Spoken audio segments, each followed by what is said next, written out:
Hi, this is Tim of the 1916 Company. Welcome and thanks for logging on. If you love this watch, email me, Team Mosso at the1916company.com for purchase pricing and availability questions concerning this watch. And this watch was part of a trio of sector dials launched by Jaeger-LeCoultre at SIHH 2017. You were looking at the Master Geographic, and this one with a sector dial. What's interesting is these sector dials don't have a whole lot of basis in Jaeger-LeCoultre wristwatch history, but Nicholas over at the Watch Pro site JLC forum solved the mystery and determined that this is a JLC historic dial design, albeit one from a pocket watch. And so that was the premise of those three Master Control Series watches that came out in 2017. The Master Control Date, the Chronograph, and this, the Geographic.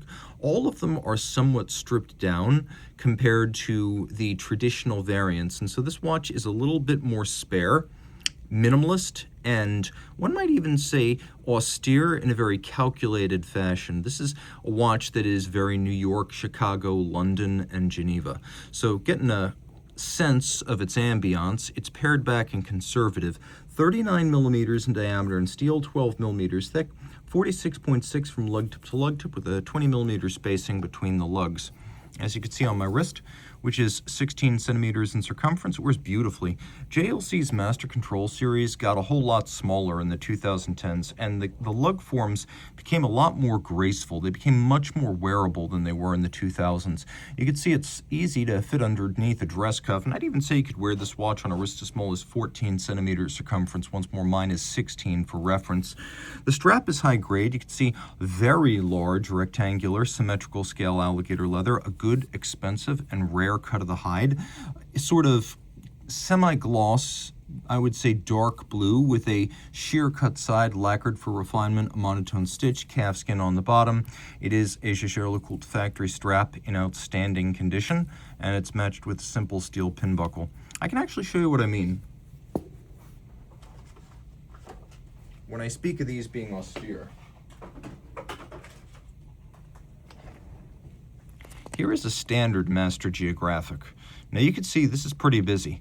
We've got the Geographic function, but we've also got a pointer date and we've got a power reserve, and not everyone is going to find this to be aesthetically balanced or appealing.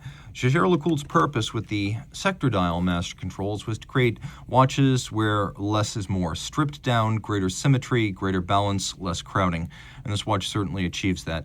You can also see what I mean about the lug profiles versus the 2000s. So let's take a quick look here. This would have been a late 90s to early 2000s variant of the Master Geographic.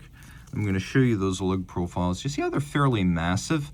They're thin when viewed end on, but then they're very sheer and unyielding. There's really no discernible taper when you view them in profile. And so I don't know if you can call them beautiful. They're certainly imposing and they have presence, but this was drawn from the design of the Master Ultra Thins, and you can see here thinner, tapered lugs with a little bit of a soft bevel on their side. They're a bit more elegant. You can see a JL branded crown, that's for winding and setting, and then we have another one for operating the Geographic function. The bezel here has a little bit of an instep, and then a vertical flange, a conical profile, and then a final flange abutting the sapphire, which has a slightly domed profile. No loom here. It's another difference between this and the standard Geographic, but we do have the lovely sector dial, which includes a couple of different finishes. So you can see a matte non-directional opaline for this sort of lighter silver white, and then a brushed silver metallic for the hour and minute track. We have a few shocks of blue. We also have black, and then the sector dial aesthetic with blued skeletonized quasi-syringe style hands, almost a hybrid of baton and syringe, counterweighted lancet style seconds hand, and then we have the Geographic complication. Now if I pull the crown out, I can activate hacking seconds. So if I want to set this to a reference time, I can do that. And you can see how in the outermost position, I'm adjusting both of these time zones simultaneously, but there's also an intermediate position where if I wish, I can change the time zone in that reference time zone. That is the place where I am not. This center time is where I am. This is where I am not. So the way you do this is you set your time for that zone, and then as you change your reference, let's go to New York, you can see the watch does the math for you. These little extensions adjacent to the cities reflect the cities where there's a differential standard and summertime. So if you have summer and wintertime, you have that little extension, and you would, for instance, align there and there for two different iterations of daily time in New York City, whereas St. Barth does not have that variation. And you can see South Georgia does not have that variation. What's interesting about these geographic scales is that over time, as times are reassigned by national legislatures, or they go to idiosyncratic time like Caracas did, or the names of cities change, as often happened in the first half of the 20th century, these little geographic scales become like time capsules. This one's fairly contemporary, as you can see. So you can adjust that reference hour hand, but look next to it. There's a 24-hour scale. So I know, for example, whether I'm looking at 12 midnight or 12 midday. Well, you can see that the little stub indicator is pointing towards 24. So right there, I am looking at 12 midnight. You can also see there's a little bit of an instep or downward step and a change of plane for these two sub-registers, as well as a concentric pattern. Turn it all over. You have caliber 939, 34 joules, and 4 hertz beat rate. It's got a 43-hour power reserve. It's got the dual time function with geographic as well as stop seconds. A couple of features. We have Spire gear profiles, which are highly efficient. JLC helped to develop those as part of a consortium in the early 2000s. We have a free sprung regulator for more precise adjustment as well as greater shock resistance. You can see KIF shock protection, which is kind of a lower volume upscale alternative to Inca block, although functionally identical. We have ceramic bearings for the winding system as well as a unidirectional winding system. So on a winder, bidirectional is the same as unidirectional.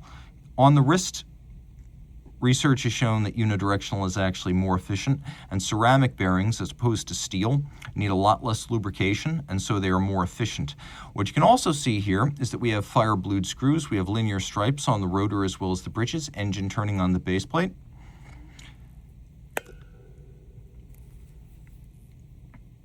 Now the movement has been Master 1000 hours certified. So what that means is a 41.6-day test of chronometry, winding efficiency, power reserve, durability, and water resistance, a full battery for the assembled watch as opposed to a 2-week movement test like the COSC.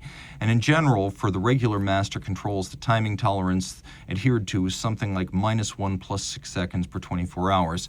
What you can also see here is that it probably have more water resistance than you expect for a dress watch at 5 bar. With a push-down crown, you're not going to take that swimming, but it is something worth mentioning. It's a little bit more of a margin for error and a safety margin. It's a good-looking movement, and it is JLC's own, as JLC is a true manufacturer. A fascinating watch on many levels. It's also not a common one, as I see far more of the traditional geographics than these relatively short-lived sector dial variants, but everyone who sees this one professes that it is his favorite variant of the geographic function, which blends dual time and world time together. If you love this watch, reach out to Team Mosso at the 1916company.com for purchase and pricing details.